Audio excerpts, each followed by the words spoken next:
उस वक्त के अमीर कादी हुसैन अहमद साहब का और मौलाना फजल रहमान का इख्तलाफ था। कादी हुसैन अहमद साहब कहते थे कि उस वक्त के जो डिक्टेटर थे उनको सियासत में नहीं आना चाहिए। क्या लगता है कि कादी हुसैन अहमद ठीक से मौलाना साहब ठीक थे? भाई साहब जो थे उनका नज़रिया मॉडल था, यानी आइडियल था। जमात में किसी ने नहीं कहा कि नजरिए की बात नहीं कहता।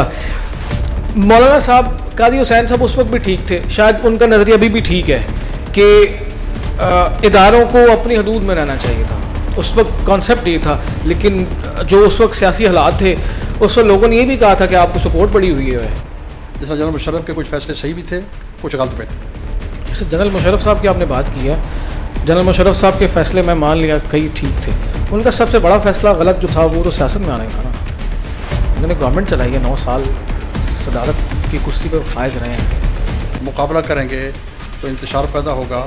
मैं आ रहा हूँ ना, मैं आ रहा हूँ। आपकी गवर्नमेंट रही है KPK के अंदर, मतलब आप कह रहे हैं कि उनको हैंडल कोई और कर रहा था, और वो अच्छा, फिर अगर उनको कोई और हैंडल कर रहा था, हमें पता भी था, उनके खिलाफ उस वक्त इतने इक़दाम नहीं किए गए। उस वक्त आर्मी भी स्ट्रॉन्ग थी हमारी।